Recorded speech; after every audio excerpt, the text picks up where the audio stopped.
Before starting the session, I expect that everyone is aware of this ideally software that we use for Python coding.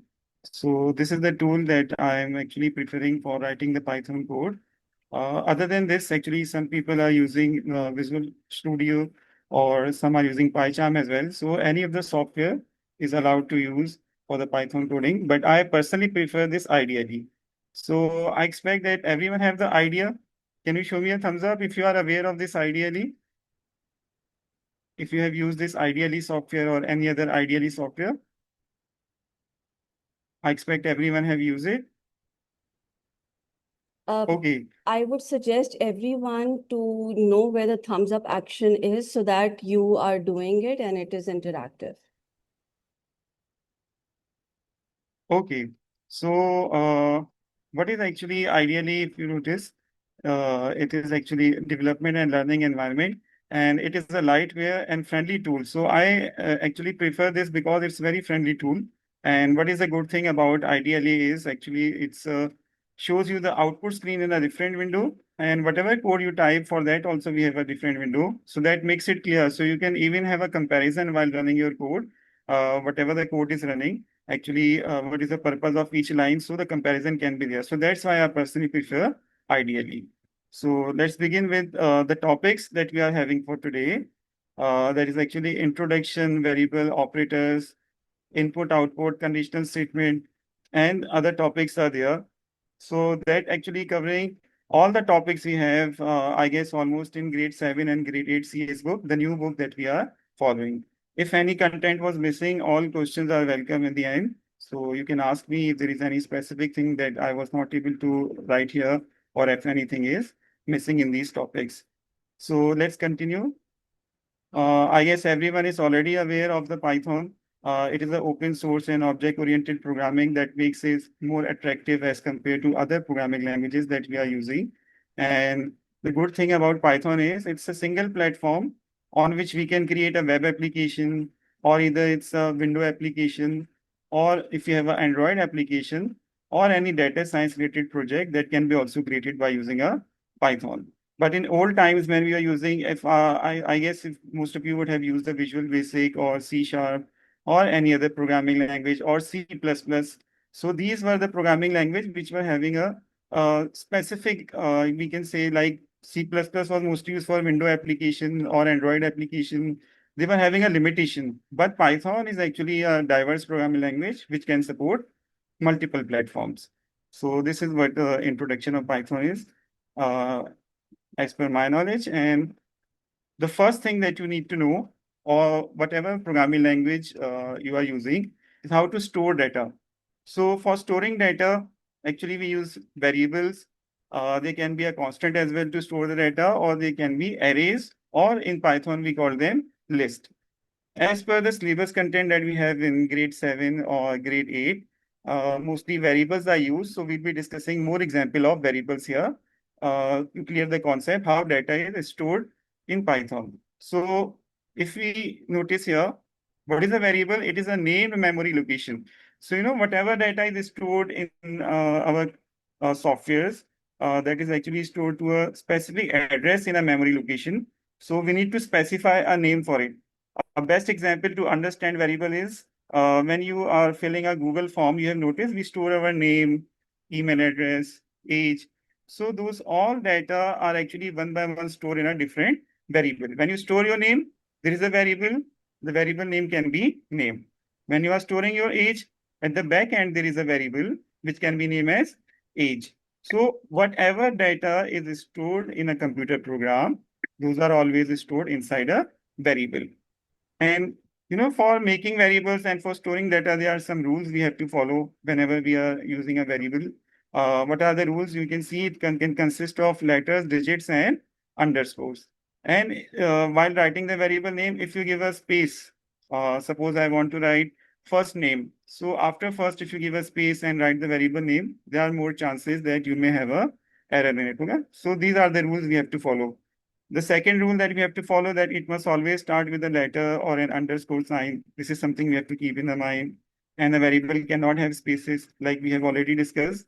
And keywords are also not allowed as a variable name. What are keywords? Like we have specific syntax, input, output, uh, for. These are some keywords, reserved words in the Python that cannot be used as a variable name. And how to declare variables? See, some examples are here. Like I have to store a value that is 15. So I have declared a variable that is A. And similarly, there is another value 70, which I have to store that is stored here as a B2. Or other than these, like I said to you, if I have to store a name, what I will do, I will write here NAME name equals to, and whatever name is, that can be also stored. Proper example with codings are in the next slide that I will be sharing with you. So any questions till now? Can I continue?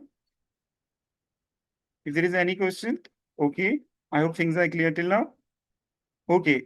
So these are the rules and these are the basic thing. I expect everyone is already aware of these. Like whatever programming language you have used, the variable concept was there.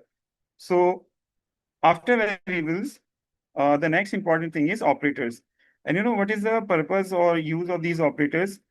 Uh, like we said, variable used to store data, and whenever data is stored in a computing software, there is some operation that has to be performed. And these are the operators which are available in Python. Other than these, there can be further operators, but like inverse labels book, we have these operators. So these are used for performing different operations on variable. How to use these operators? Let's see in the next slide that we have here. So first one is arithmetic operators. Again, this is very basic thing. Everyone is aware they can be addition, subtraction, multiplication, exponentiation, floor division, or modulus operator. So these are the different operators which can be performed over variables that we store our data. So I guess the modulus, are you all aware of the modulus operator? How to use it? What does it do? Can I have a response here?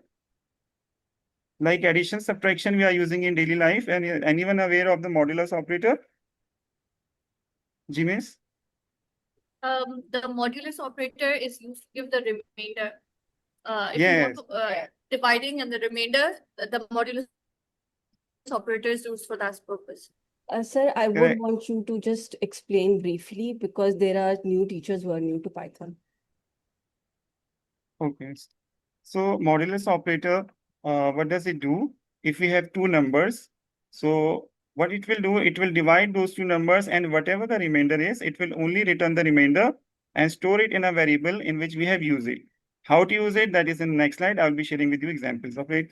And similarly, one new operator for you maybe is the floor division. What does the floor division do? If we have a decimal value, it converts it to a whole number or an integer value. How does this is performed? Let's see in the next slide. See, these are the examples, like this is how addition is performed, subtraction example is there, multiplication, division. So this is the example of modulus. And if you notice what is happening here, 5 modulus 2, it means it will divide 5 and 2. And when these both are divided, so you know, what is the remainder? Remainder is 1. This is what modulus operator performs, okay? And exponentiation, we already know this is used to calculate the power of any number. And flooring division, like I said to you, what it will do, it will divide two numbers, 4 and 15. And we know actually 4 threes are it's 12. So what will happen? Whatever the quotient we have, the flooring division will return the quotient value, but in integer form. Suppose this value was, for example, 3.5. So what does the flooring division do? It will convert it to 3. So I hope these examples were clear, and I expect everything is clear till now. And I'm moving to next slide for the next operators. So next set of operators are assignment operators. So for understanding assignment operator, you need to understand first what does the assignment operation means. So you know assignment operation means to assign a value to a variable. So like in earlier example I shared with you, we had written a equals to 10. So what is happening there? The value 10 was assigned to a variable that was named as a. So a equal to 10, this is which type of operation? This is a assignment operation. So that was a simple assignment, but while assigning value, there are different operation as well that can be performed. Like while assigning the value, we can add the value to the variable, whatever variable is there. We can subtract, we can multiply and divide and etc. Other operators are also there as we discussed earlier. How this is performed? Let's see the example in the next slide. So if you notice here in this slide, this is the syntax of addition assignment. And what is happening here, if you notice, it's written num plus equal to 5. So, what is happening here, or what operation is performed? Whatever the previous value of 70 num is, like here, the previous value of num is 17. So, if we use this plus and equal to sign together with this num variable, so it will add this value to the previous value of num. So, it means when we write like this, num plus equal to 5, so what it will do, the previous value was 17, now it will add 5 and it will become 22. So this is how actually the assignment operator works when an addition sign is used with it. Similarly, subtraction is there. If you notice this minus and equal to, what is the point to clear here? The point is, if you see there is a name of the variable, and after the name of variable, here there is a minus sign and equal sign. So what it will do, whatever the previous value is, it will subtract 5 from it. Similarly, multiplication with the previous value, similarly, division with the previous value, modulus operator, we have already discussed, modulus operation is performed. And here, the flooring function will be performed, as we have discussed earlier, and exponentiation will be performed, okay? And why this is important? Because in programming, if you are teaching O-level students, there is a widely used operations related to addition, multiplication, in which the previous value keeps updating. If you have an idea of flow chart, in flowchart also same thing happens. I guess you are teaching the flowchart topic. In flowchart, if we teach them students practically, so there will be use of these assignment operators, assignment with addition, assignment with subtraction, multiplication. So this is also a important topic. I guess all these examples were clear. Do you want me to repeat any of them or any query till now? I guess I am audible. Okay. So we are moving further for the next set of operators. So next set of operators, these are mostly used with conditional statements. I guess these symbols are already clear to most of us. And if you have used conditional statement, there is a comparison of multiple values. So in that case, we use a relational operator. And these signs are already clear, greater than, less than, equal to, equal to. But the important thing is how to write them in programming. So for that, if we see this slide, this is how actually comparison is done in Python. If we have to do comparison of two values, like there is X and there is Y, and we have to compare them. So we have to write this equal operator how many times? 2 times. So this is important. For comparison, whenever you are doing a comparison, the equal sign has to be mentioned twice, okay? But in maths, if you know what we do in maths, we write only X equal to Y, single time it is there. So the important thing to remember is the equal sign has to be written twice whenever there is a comparison. Similarly, this, it represents not equal to sign.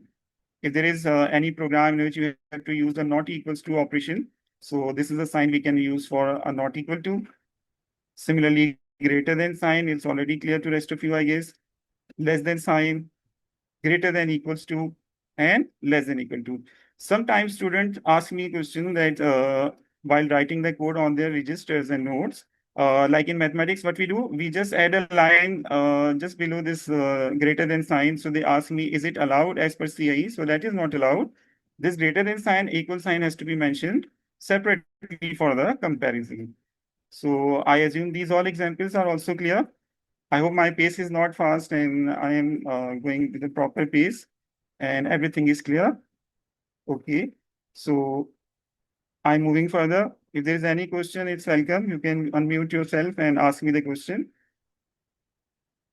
Okay, so the fourth set of operators, again, these are also used with conditional statements. And, we will be discussing conditional statements in the further slides.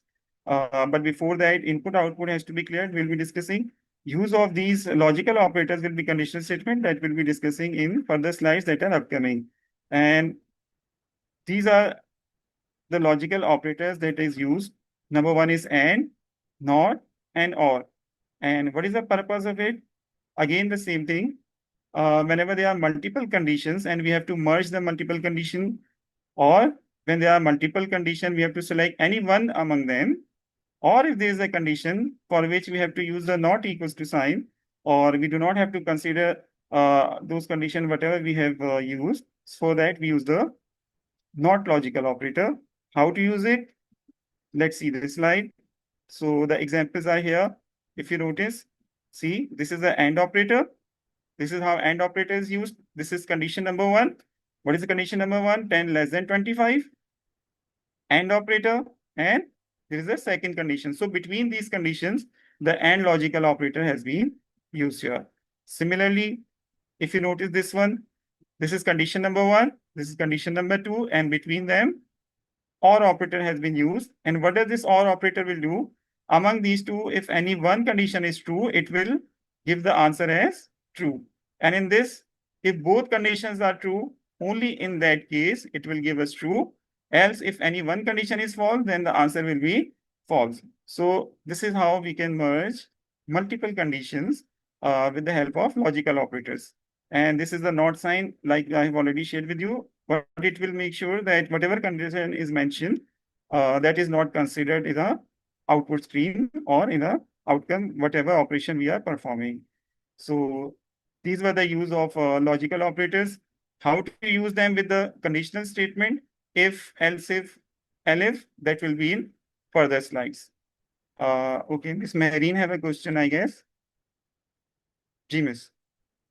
Sir, can you please give me, yes, sir, sir, sir, can you please give me some example of not in real life experience where we use it, not? Okay, like when you enter your password, so we can use it in, suppose you have made a software in which user have to enter his password. So what we can do, suppose that we have set our password as 123. So in that you can write a condition. Later we'll be discussing while loop. So this not condition can be merged with the while loop. And with while loop, you can write down while password not equals to 123, for example. So what will happen? It will keep asking the user to enter his password till he does not enter 123. With coding, the example is included in the further slides. When we discuss the while loop, the example is there. I will share with you practically as well. So I hope the concept was clear. Yes, sir. Okay. Yes, sir. Thank you, sir. And similarly, if there is any condition, we have mentioned that a number should not be equals to 99, for example. So for that also we can use it, that while number not equal to 99. So what it will do, it will keep adding 1, or the loop will continue till the number is not 99, the loop will continue. As soon as the number becomes 99, it will come out of the loop. How this is performed, we'll discuss in the loops topic that we discuss further. Okay. So I'm assuming everything is clear till now. If there is any question, it's welcome. Or I'm moving further. Okay. So after storage and operators, the next important thing that we need to know is input output. In storage, I guess one thing let me clear. When we discuss these variables, one important thing to note here, like I said, your variable is used to store the data, but that data, whatever we store in a variable, it is a type of data that can keep changing later on in the program. So for example, if you are playing a video game, what happens? The score keeps changing.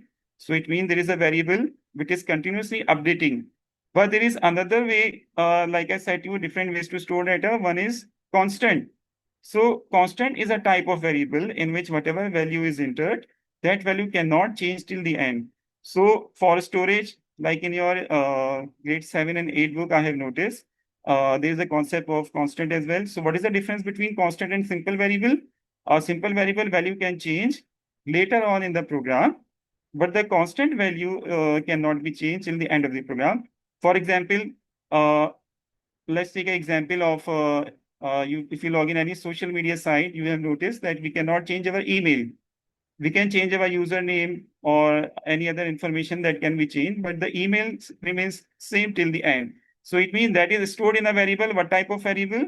That is a constant type variable. Okay. I hope this difference is clear between a simple variable and a constant. How to write init program? Similarly, like we have done here, a equals to 10. This is a simple variable. If before this you write constant, C-O-N-S-T-T-N-T, constant in small letters, so what will happen?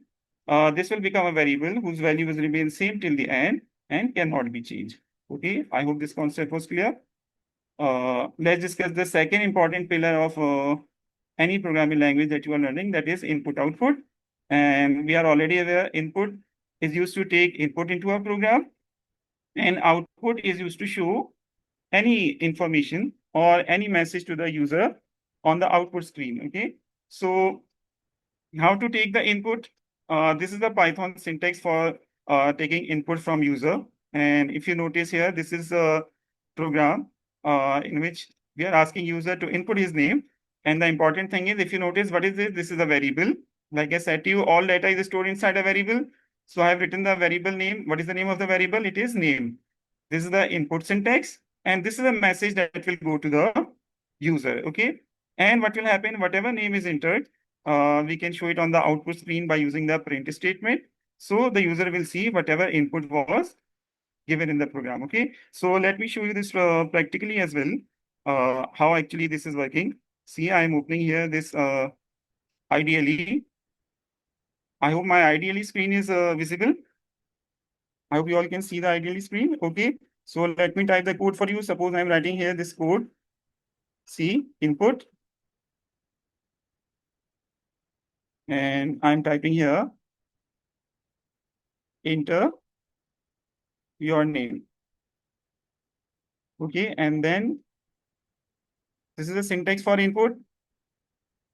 So what will happen? When this program code is executed, it will ask user to enter his name. Okay, so we are using or learning the input function here. Similarly, if you want to see the output, what value was entered by the user, I will write the print statement. Okay, so in these line of codes, you are actually learning this is how to take input from the user, and this is how we can output the information to the user. So in ideally, when we type the code, like I have written here, I'm clicking on run option. So you see, when I click on run module, so it's taking us to the output screen. Actually, I forgot to write the colon sign, I guess. Let me make a new file here. Double quotations were missing. That's why I had error. Let me write it again.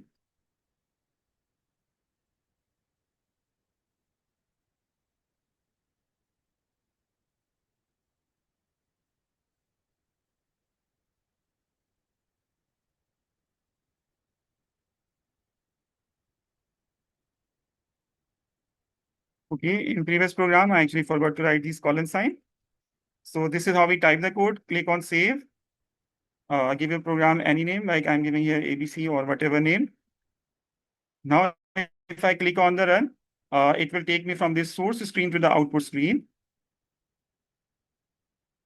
So if you notice, this is what something that I said to you earlier. We can compare our code with the output screen. See, because of this line, name equal to input, enter your name. It's asking user to enter his name. And I'm writing here any name, let's suppose Ali, and I press enter. So what is happening here? The print statement is executed all the same time. Okay, so this is how the input and print statements are used in a Python program. One important thing is right now this data is stored in a variable. That's why the print statement is showing me the data that is stored in the variable. But if I put a quotation sign here, see, this variable will convert into a message. Now what will happen? This input value will not be coming on the output screen, and only this name will come. So let me run the code.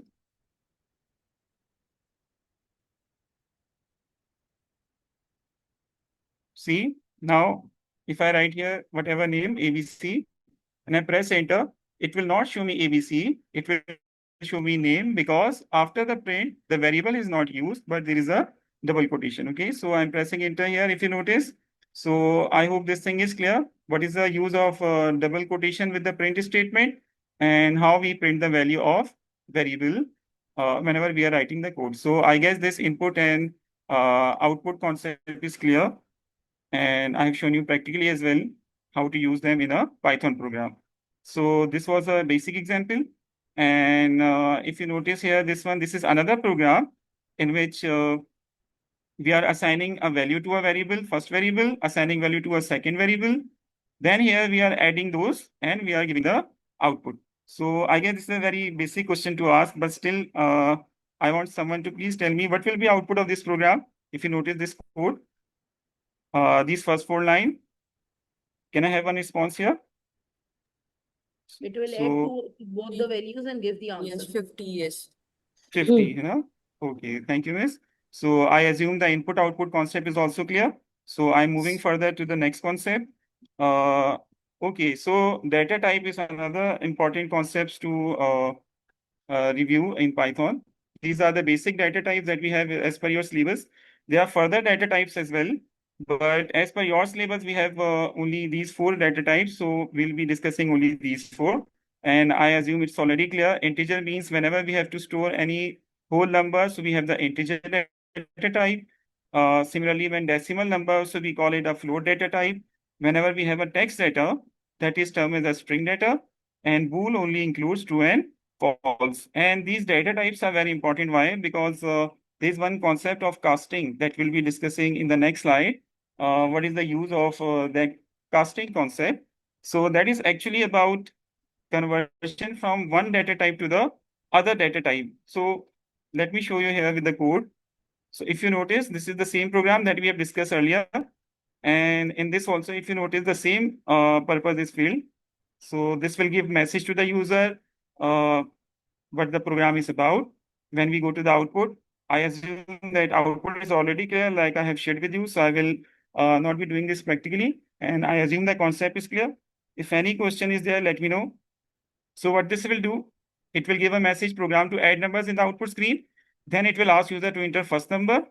So this is the line where the casting is performed. And if you notice what is happening here, this is converting a string data to an integer. So, this is the concept of casting as it is used in your book. So actually, when this int was not mentioned there, whatever input you give, that will be assumed as a string input. Suppose if you have written 5, so Python will consider it as a string value, not integer value. And what is the reason to use this int is we will not be able to perform any mathematical operation on these string values. That's why I have to use here int. So int will convert that into an integer value, and further it can be used for any mathematical operation. So that is why a casting is performed over here. So this is one of the type of casting in which we are converting to a whole number. Similarly, it could have been a float. And what would float do?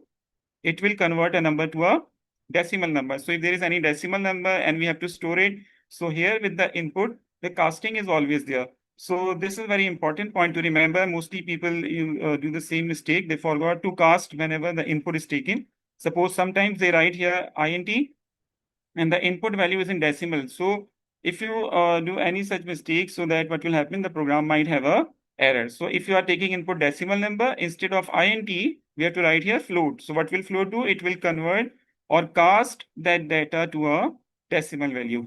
So, and by default, whatever data you enter, it is in string. But still, if there is a need for string, if we have to cast, instead of int here, we write str. So I hope the concept I'm trying to clear here is clear to rest of you, that purpose of float data type, purpose of int data type, purpose of str, and how to convert from float to let's say string to float, or let's say int to float, or this conversion can be from any data type to the other. So at this point, I assume the storage concept is clear, operator concept is clear, input output is clear, and casting concept is clear. So I'm moving further. If there is any question from these, do let me know. Can you I hope please these. repeat the concept of casting for me with another example? Okay. So if you notice, there are two examples here. Suppose there is a value 10, and I hope you are aware that when a double quotation is written with any data, it means it is a string value. String means it's not a number on which any mathematical operation can be performed. So it means if I pass this directly to the number variable and I perform any addition operation like I have done here, so the program will give me an error. So to save myself from error or the program, what you'll have to do, I will have to first typecast it. Like if I write here int, so what it will do, even it is in double quotation, the program will convert this to a number data, and number data means I will be able to perform the addition and the program will be error free and there will be no error. And here another example is there. Similarly, this 2, it was a number, but instead I have written here str. So what it will do, it will convert this 2 to a alphabet. It means this this number, whatever is written here, it may not be used in the addition because it is a string value, and if you use it, this will give a error.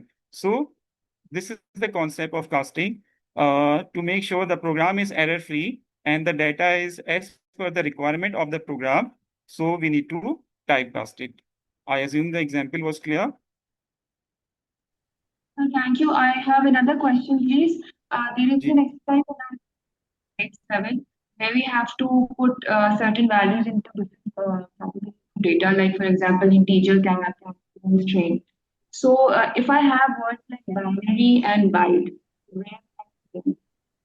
Voice is not clear. Can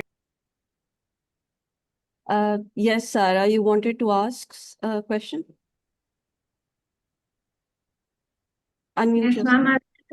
Yeah, I wanted to ask, in our textbooks, we have a question which is related to categorizing the data into different types, like for example, integer, character, and string.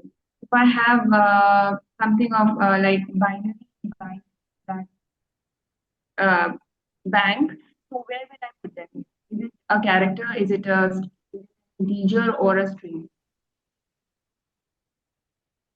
her Okay, voice is still lagging, but Yeah, what your I voice understood is is lagging. she's Why asking don't is you how to put convert a this to a Boolean message? value.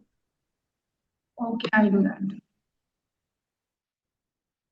You can say also if we can, we're able to understand you. I'm sorry, I don't know if it was at my end or it just disconnected. Okay, miss. So let me repeat. What I understood from your question is you are asking that what if this cast. So for that, what can happen? Instead of int, suppose I write here bool, and in brackets it is written 1. So what it will do, that 1 will be not considered as a integer value. It will convert into a Boolean value. It means when the value will be passed into a variable, so it will be passed as a true and a false value. So this is how you can convert to a Boolean value, any integer to a Boolean value. Or suppose if there is 0 written, 0 will be converted into a false value. So this is how typecasting can be done on a binary digits that we have 0 or 1. You can send me a message in the chat box here. So if the question is still not clear, so I will properly understand it. But I hope I was able to clear the concept here. Her voice is not clear actually. So you can use the chat box, miss, and send it to me if still it's not clear. Okay, I will come back to this. Okay, so I hope I am audible. Okay. Ji. Okay, so conditional statements. Uh, Next, third important topic to be discussed in programming. And conditional statements are widely used in most of the programs. And what does the conditional statement do? Suppose we have to select among multiple conditions from any program. So for that purpose, we use the conditional statement. For example, if you are making a program that is used for the mark sheet of a student, or what does it do? It input marks, and on behalf of marks, it gives grades to the student. Suppose 80 to 90 is A, or let's say 70 to 80 is B. So there are different conditions included in it. In this case, that if marks fall between 80 to 90 category, then A. If marks fall between 70 to 80 category, then B. So different conditions are involved. So whenever we have different conditions to be used in a programming language or a statement, we use the conditional statement for it, which is actually divided into three different type of conditional statement: a simple if statement, if else statement, and if elif else statement. When there is only one condition in a program, so we use if statement.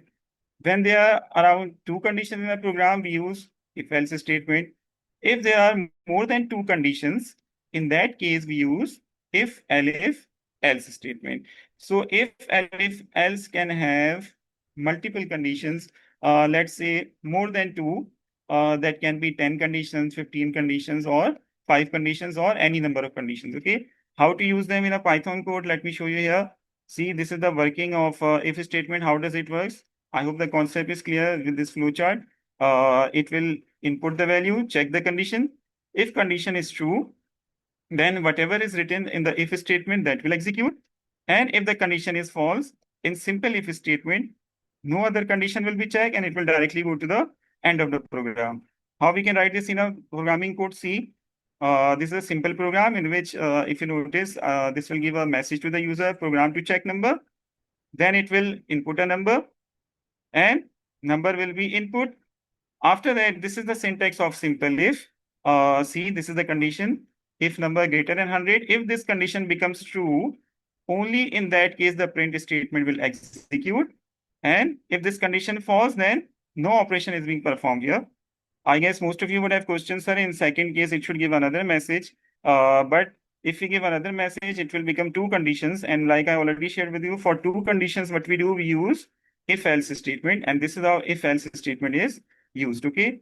And if you notice here, in this, the important thing is, whenever you have written this if condition, and after that, whatever statements you write, there should be space of one alphabet from the left side, okay? So this is called the indentation that we have to follow.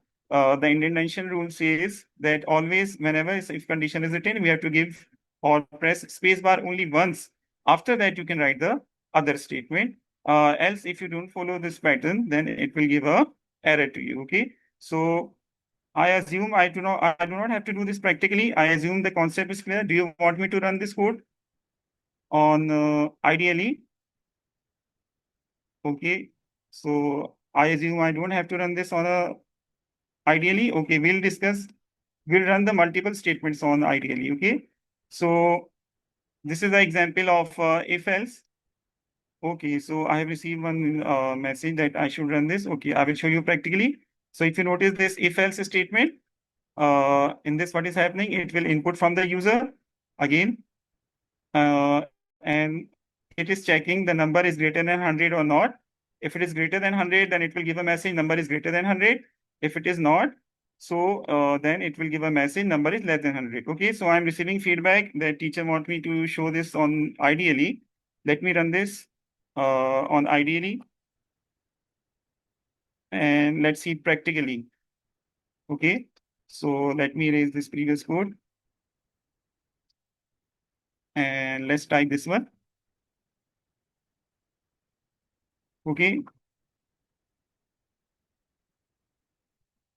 So I'm directly starting from here, enter number. Okay. This will give user the message enter number. Then we are using a variable. The variable name is number. Okay. You can write any name for the variable.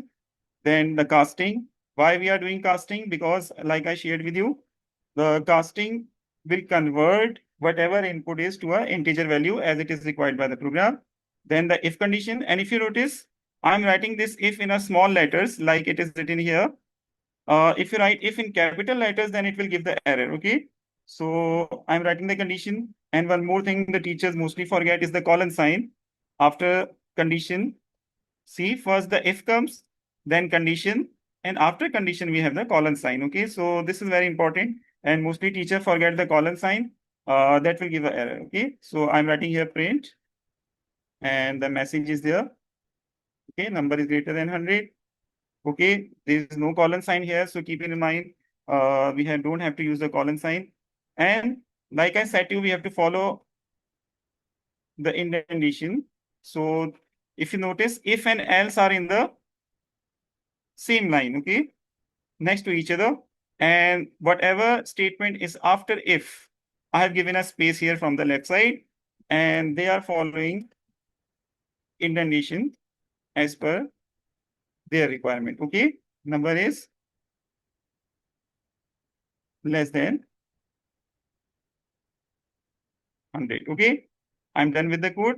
So now let's save it and run the code. So as soon as I will run, I will get the output stream. But I forgot the colon sign here. Let me double quotation. Sorry. Here as well, I have to add the double quotation. I assume it is clear. The double quotation is used to give a message to the output screen. Save and run. Okay.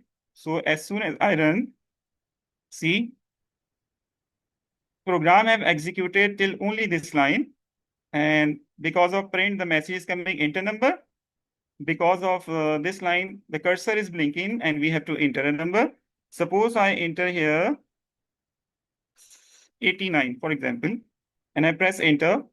So what will happen? As soon as I will press enter, this statement will not execute because the condition is false, and the second statement will execute because, like I shared with you, that if the condition is false, the first statement will not run, and whatever is written with the else, that will execute. So the output of this will be number is less than 100. So I'm pressing enter. See, the message is number is less than 100. Why? Because the condition is false. Okay, let me run this again.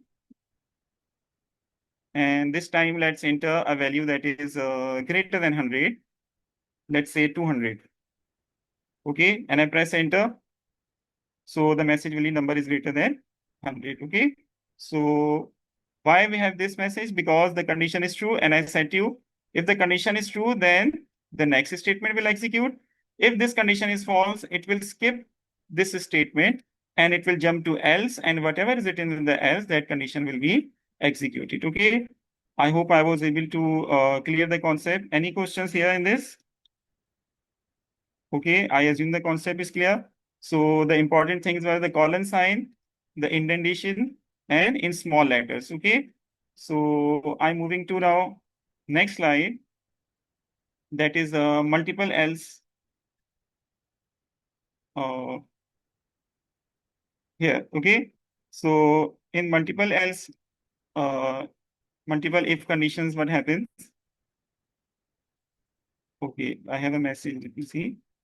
Okay, if there is any question, you can ask me this. If you want me to clear anything, all questions are welcome. Okay.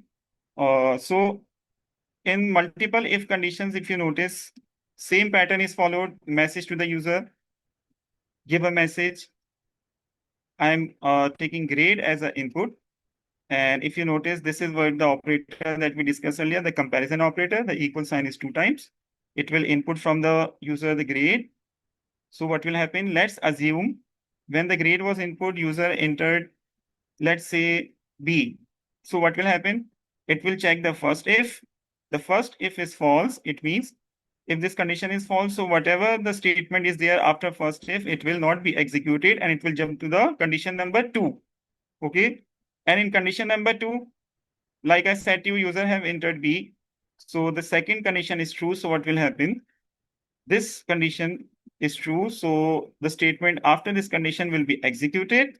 And after execution, it will jump out of the if condition. Okay, because the condition was true here, it means the requirement is fulfilled and it will jump off out of the if statement that we have used here. Okay, let's say another case, I run this program again, and by running means I'm assuming that there is the output screen and user have entered this time, let's say D. In grade input, user have entered D. So what will happen? First condition is false, so this will not execute. Second condition is false, it will not execute. Third condition also false, not execute. And finally, the else statement will execute and it will give a message, improvement is needed. Okay, so let me show you this as well practically. I hope then the concept may be clear. Let me show you here. Let's make a new file here.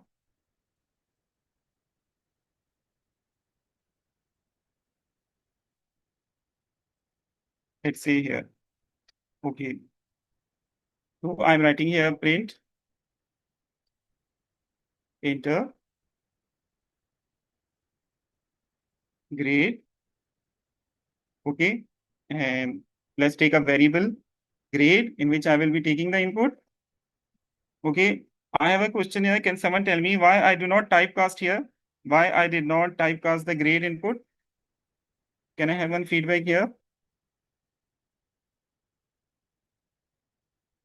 Yes, teachers. If we are not Okay. typecasting it, hello, Yes, yes, I'm listening. if we are not typecasting, it will by default take it as a string or character. Yes, exactly. Thank you, miss. Okay, so by default, and we know the requirement of the condition also is a string. That's why I did not typecast here. And by default, it will take it as a string, and which is a requirement of our program as well. Okay. So now I'm writing here second condition, that is elif. Okay, grade equals to, if it is B, then print, let's say, good. Okay. And another elif. All these elif means whatever number of conditions are there, you will keep adding elif. Elif means the number of conditions that you are using in a program. Okay. So let's say I'm writing here average. And finally, we have else. Okay. And we have here improvement is needed. Okay. Let's run the program and check different set of inputs and see if it works accordingly or not. Okay. Save. Any name. Okay. So let's run the program and compare the source screen and the output screen. Okay. If you notice, it's asking for a grade. And like I said to you, if I enter here B, so what will happen? This condition will be false. So this statement will not execute. Second condition is true and this will be executed. So I'm pressing here enter. See, second condition will fall. Second condition was true. That's why I have the message that is good. Okay. Let me run again. And this time let's enter, for example, H.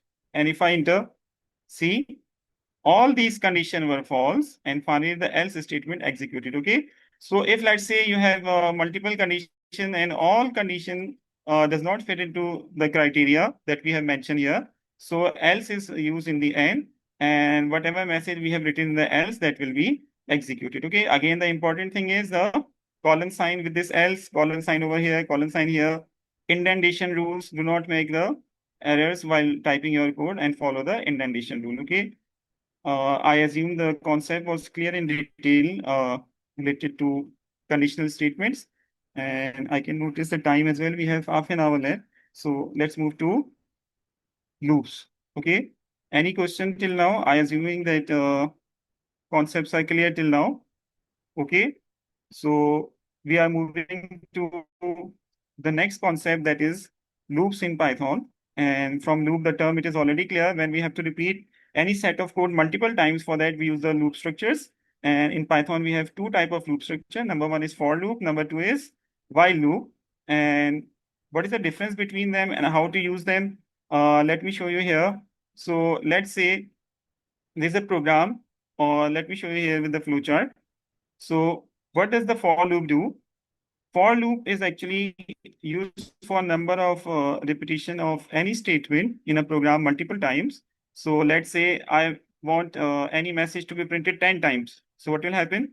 It will start the program and it will keep checking if the program have repeated 10 times or not, like you are teaching the flowchart concept. In flowchart also, if you notice, there are some flowchart in which the counting concept is there, in which it keeps counting the first cycle, second cycle, third, fourth, fifth, and whatever number of cycles are there. As soon as it reaches, let's say, if I have 10 repetition, it will keep checking if it is 10 or not. Let's say the loop has to repeat for 10 times. It will keep checking, is it 10 or not? Repeat again. Is it 10 or not? Repeat again. Is it 10 or not? Repeat again. So let's say this will, whatever statement is there, it will execute for 10 times. And finally, when it is 10, then it will end the program and give you the whatever the data is there on the output screen. Okay. And what is the code for it? So this is the basic code for a for loop. If you notice here, this is the simple variable that is used for counting the number of times the loop has repeated. And this is the code for a for loop. And in this code, if you notice, it is mentioned here. This is the syntax, Python syntax for using a loop, in which this variable can be given any name. After for, this is the variable. Instead of count, you could have written C, A, B, or whatever variable you want to use. But I guess the count word is more better, as we are counting the number of loops here. So I have written the variable name as count. And here this 0, 10 means this is the starting value of the loop and this is the ending value of the loop. Okay, and I've started here from 0. It means 0 is also included. So it means what will happen? This will execute this print statement 10 times.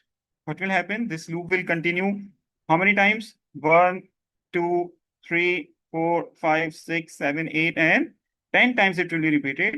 And like here, I have written here hello. So what will happen? Only hello will come on output how many times? 10 times. Okay. And if there was any other operation that has been written here, it will repeat the same operation and will give you in the output screen. Okay. Let me show you this practically. How does this works? So the concept is more clear. Okay. Let me write here. The syntax, like if you notice, first is the variable count equals to 0. Then we have for count in range. This is the syntax of Python, starting value, comma, ending value. Then, like I said to you, the rule we have to follow, give one space from the left side. And I have written hello. Now, if I run this program, let's say save and run. So what will happen? This hello will come how many times? 10 times, okay? Instead of hello, it can be any operation. I guess in your book, there are multiple examples given which you can execute if you understand this basic syntax. So let me run here. Okay, so see, you can read the error as well. What does it say? Expected colon sign. I forgot to write here colon sign. Let me write here. And let's save and run again. See, whatever code was written, it has been repeated here how many times? 10 times, okay? And if I change this to, let's say, 5 times, now what will happen? Or let's say 3 times. So this will be repeated 3 times. Let's run it. Okay, so this hello is coming here how many times? 3 times, okay? So this is the use of a for loop, which I have shared with you practically as well. And this was the one example. And the second example that we have is here. So what does this mean? Here, actually, the increment was of 1, like what used to happen. Here, the value was 1 was added to the previous value, like 1, 2, 3, 4, 5, 6. This is how the loop was continued. And here, I can even mention here, instead of using the counting of 1, if I write here 2, so what will happen? This loop will execute how many times? 5 times, because the value of count will be increasing 2 at a time. So what will happen? First time this will be 2, then it will be 4, then 6, then 8, then 10. And finally what happens? When these both values will be 10, it will compare and the program will come outside the loop. What does the outside loop means? After the print statement that we have here. So this is how the loop actually works and the code is executed. Okay. And let's say here, after this code, there is something else I want to continue. So please keep in your mind that if you write something just after this and you follow the indentation, it will come inside the loop. So let's say I want to write here print and loop completed. Let's say, okay, and let me run the program. And if you notice, it is way outside whatever the syntax of the for loop was. It means it is not in the indentation of for loop. So let me run this. See, this hello is repeated 3 times, but whatever was written after loop, it is coming the repetition, whatever the repetitions were there. Okay. So I assume the loop concept is also clear. And if there is any question, that is welcome. Okay, I'm assuming things are clear till now. Okay, so I'm moving further. That was the first type of loop, which I shared with you. And as per that loop, the things were repeated for a selected number of times. But we have another type of loop, that is a conditional loop. And like you have noticed, when we are using some softwares or application, they ask us enter y to continue or n to exit. So it means the process continues for a certain condition. And like the condition is pressing y or n, and as soon as you press n or y, what happens? It exits the program. Right? So this is a type of a loop that is called as a conditional loop. So for loop is used in a situation where we know the number of repetition. Let's say I want to calculate total of 5 student marks. I want to calculate price of 5 items. or let's say I want to calculate weight of 30 students. So if you notice, the number of repetition is known. So whenever number of repetition is known, in that case, we use the for loop. And when we have a conditional situation, like I said to you, the programs that you are using, it asks user to press Y to continue or N to exit. So in case you press Y, what happens? The loop continues. Or in case you press N, it exits the actually the while loop is used. Okay, and how does it works? If you notice, start the program, check the condition. Check the condition means if user have pressed N or Y or not. So till user does not presses Y or N, what will happen? It will keep repeating, keep repeating for the number of times the user does not fulfill the condition. Okay, and how to write the code in Python? If you notice, this is what we discussed in the start of the session as well. The password example. I will come to this. And if you notice here, in this example, what is happening? It will print hello, and it will keep adding 1 to this variable that I have used here with the loop.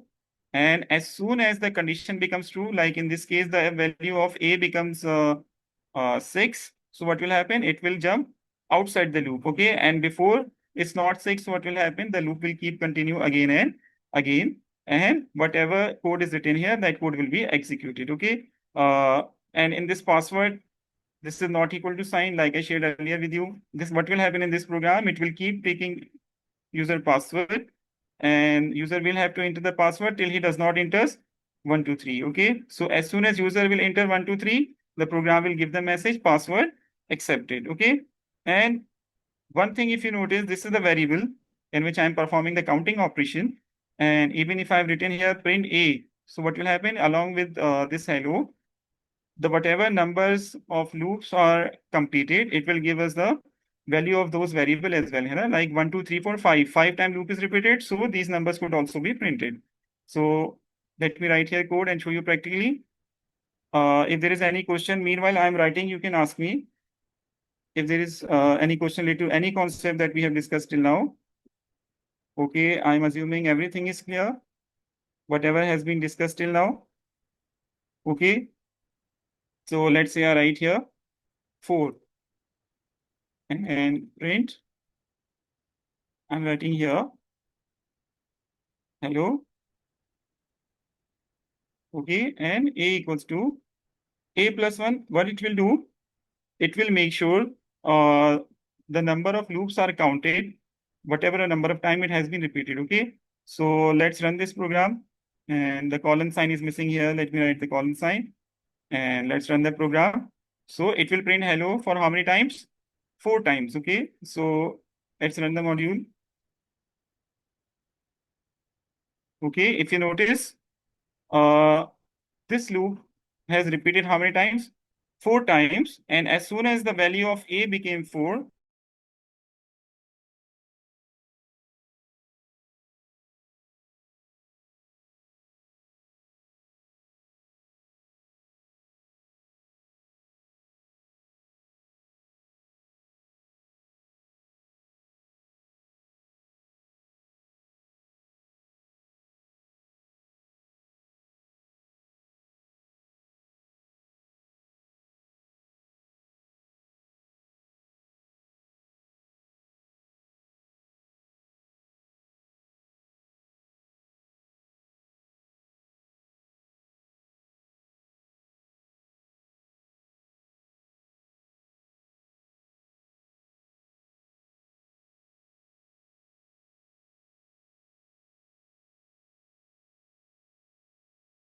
okay, I guess we have some connection issues. Let me continue. I have just written this second example. And first example, I guess I was able to explain the first example and you have heard it. Okay, the second example is here.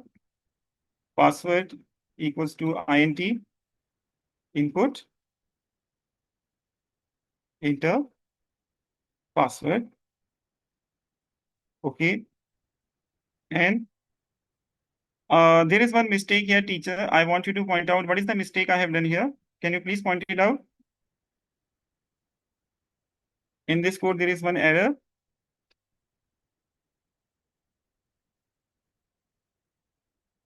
Okay, so the problem is here indentation error. I did not give a space here. That has to be given. And finally, I'm writing here password accepted. Okay, so let's run the program and see how does the conditional loop works.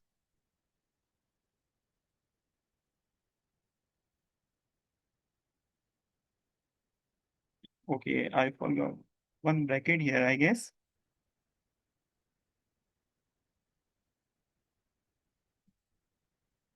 Here.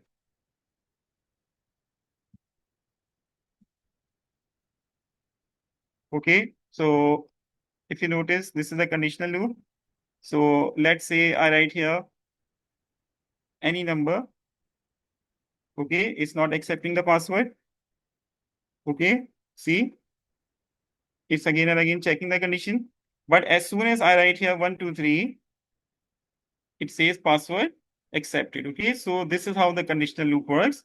It keeps checking the user input, and if it matches the requirement or the condition we have defined, at that is the time where the loop is completed and the final message is there. Okay, so I assume I was able to explain the while loop as well.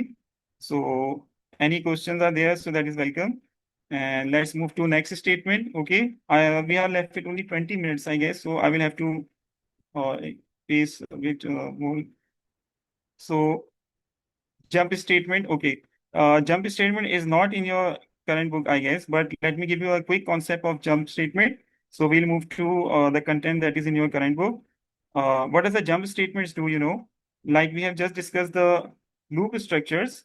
So in loop structures, like I said to you, what happens?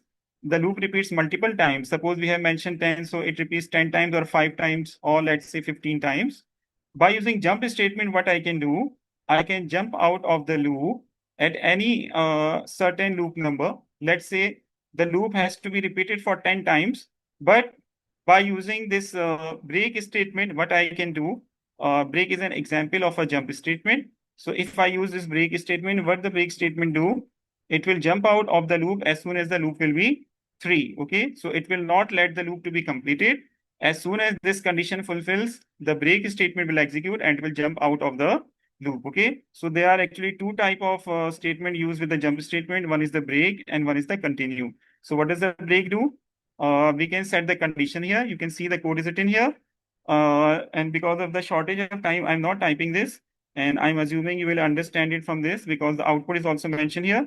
So as soon as the loop will be 1, second loop executed, and when the third loop will be continuing, it will break the loop and jump out of the loop. So it means the loop had to repeat for 5 times, but because of the break statement, it executed only how many times?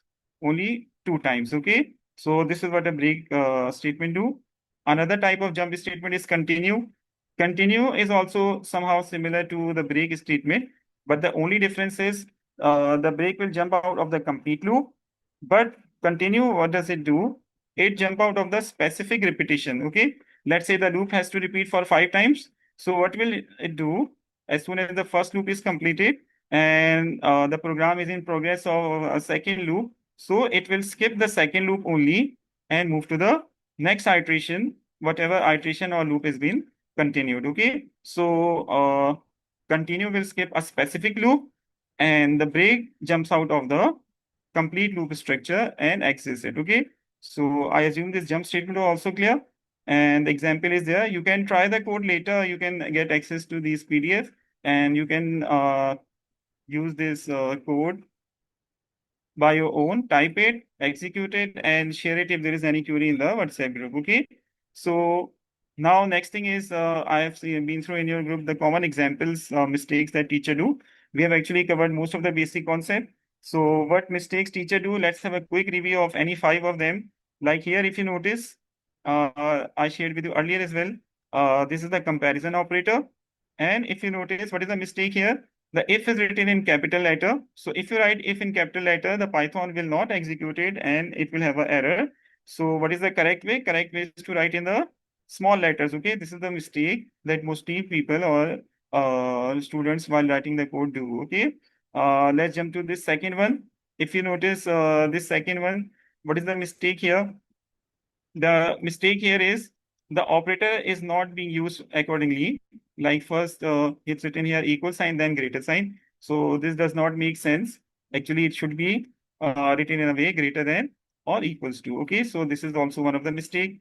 And if we jump to, let's say this one error, I'm assuming the concept that we have been through, you will be able to understand after reviewing this document by yourself as well. What is the error with the program? You can go through this explanation, and from the correction, you will know what should be the corrected program. Okay, let's take this one. And this, if you notice, everything is clear, but the problem is after else the colon sign is missing. So this is the major mistakes mostly students do.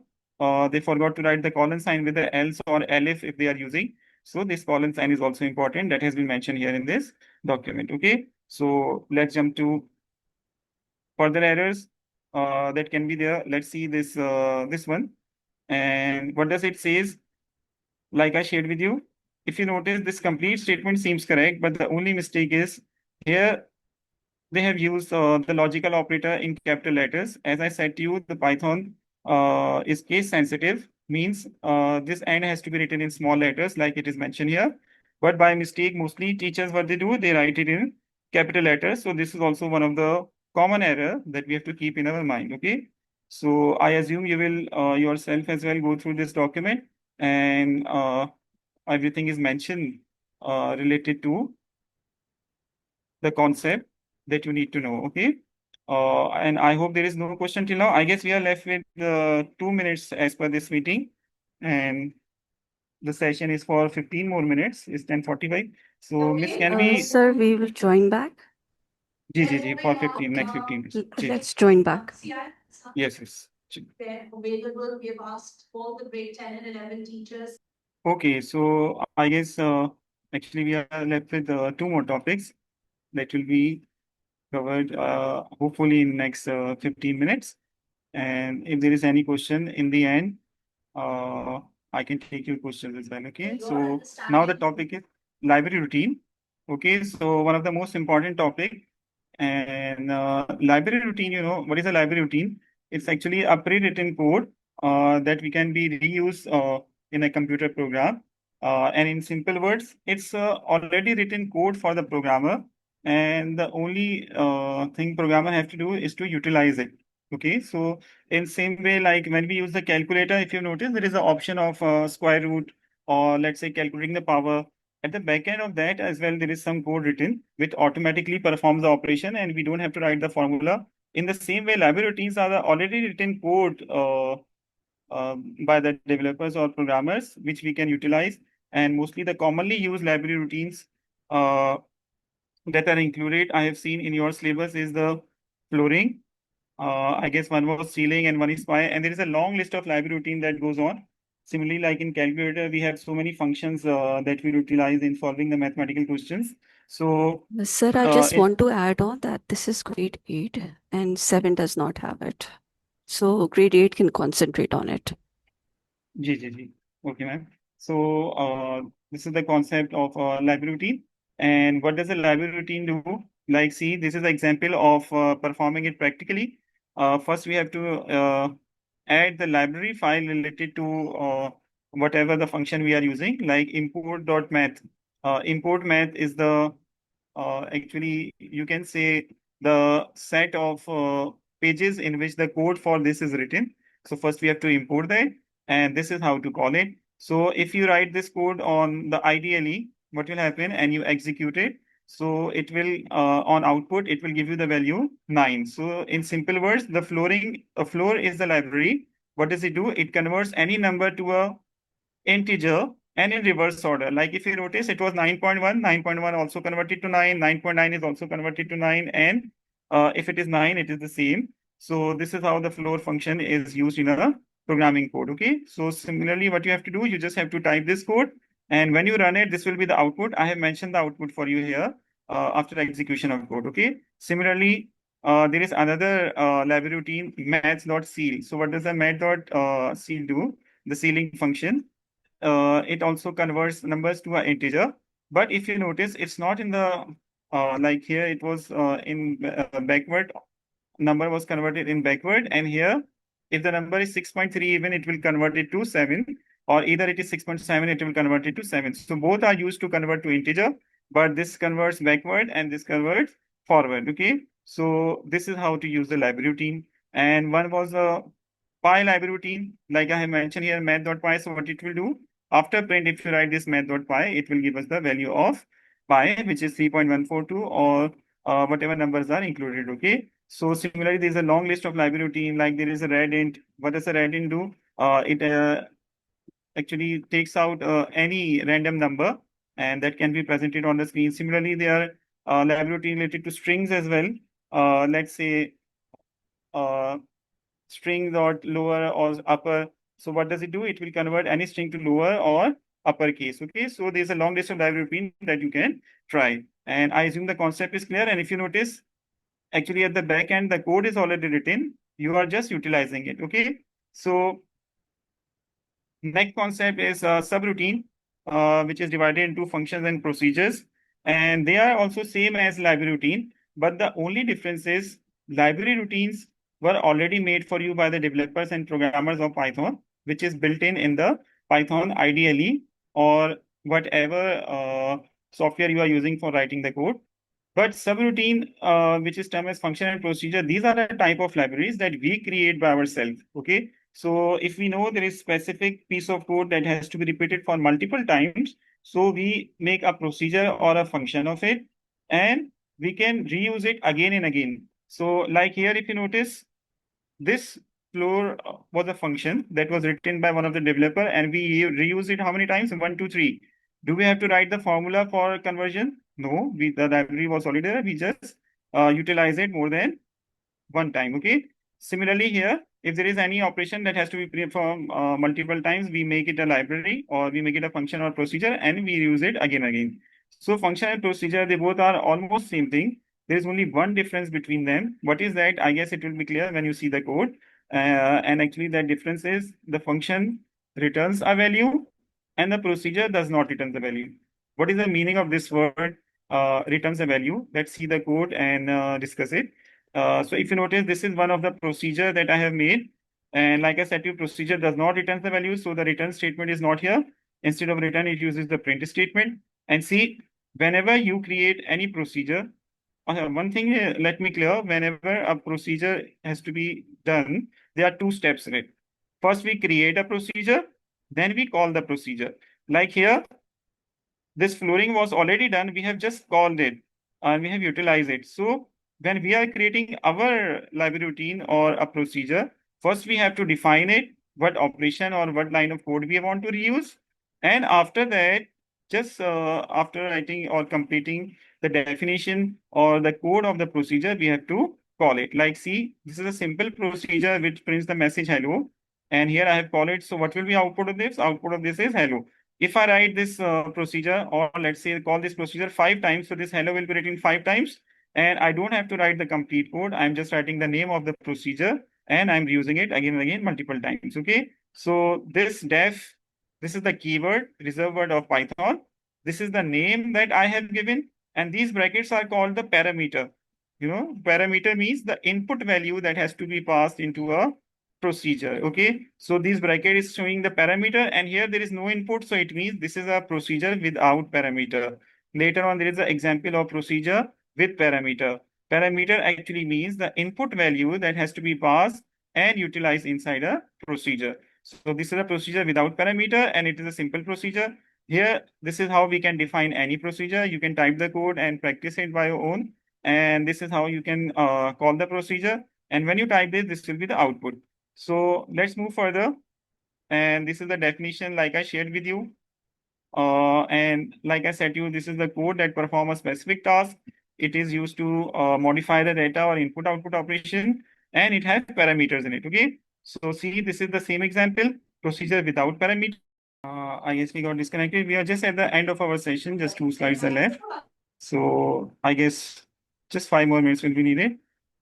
And I assume concepts are clear till now. Okay, so we were here, procedure without parameter and procedure with parameter. With parameter means there is an input value.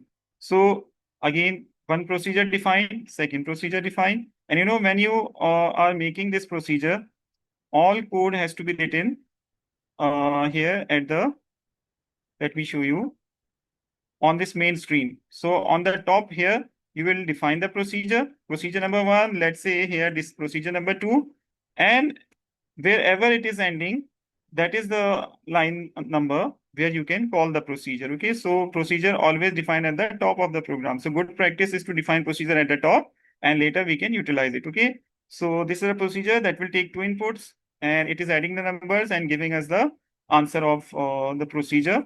Whatever numbers are input, it will add them and give us the output. So if you notice, I made the procedure, I have called it here once, but if let's say we have 8 to 9 different set of numbers which we have to perform addition, so we can recall this procedure again and again, whatever number of times we want to repeat it.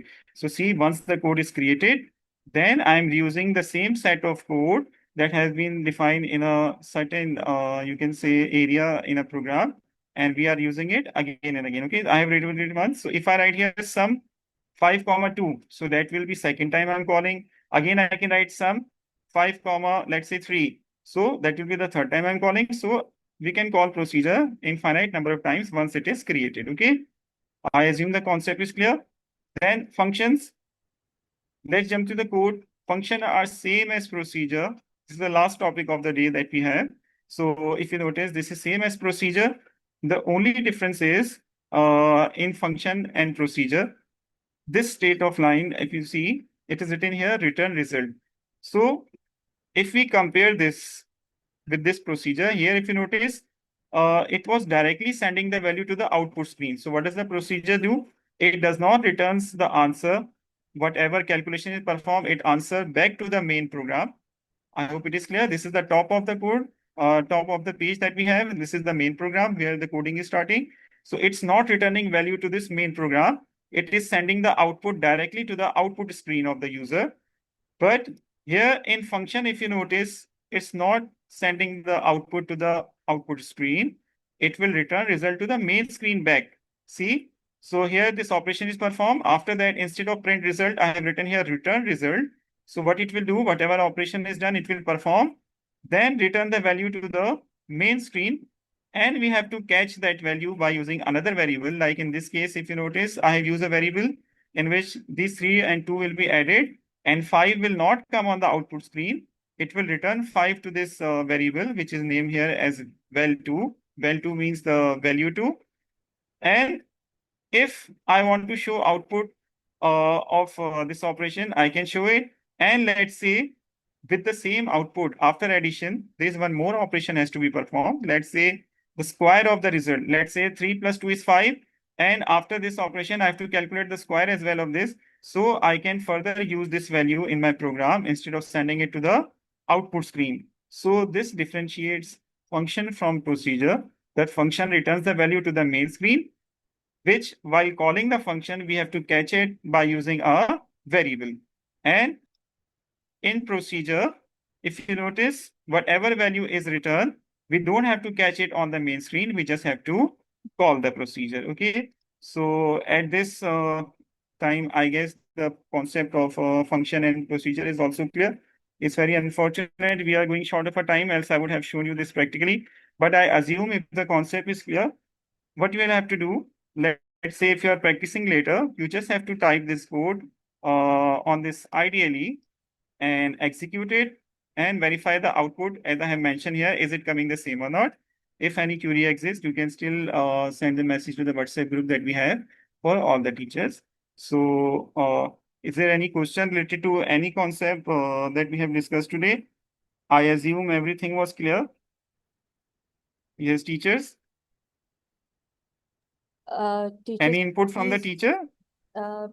if you have any questions, do let us know so that. Sir, I think last 3 topics needs more times to explore and practice. Last topics are difficult, a bit difficult. Ji miss. Okay. So we can have another session later if there was any schedule. So I may repeat it. But before that, one thing will be it will be better if you all please practice it practically as well. If still any query exists, we may schedule another one for only the queries. So next one may be for any queries, whatever exists. Yes, ma'am, anything you want me to do further? Thank you so much, Sir Dawood. I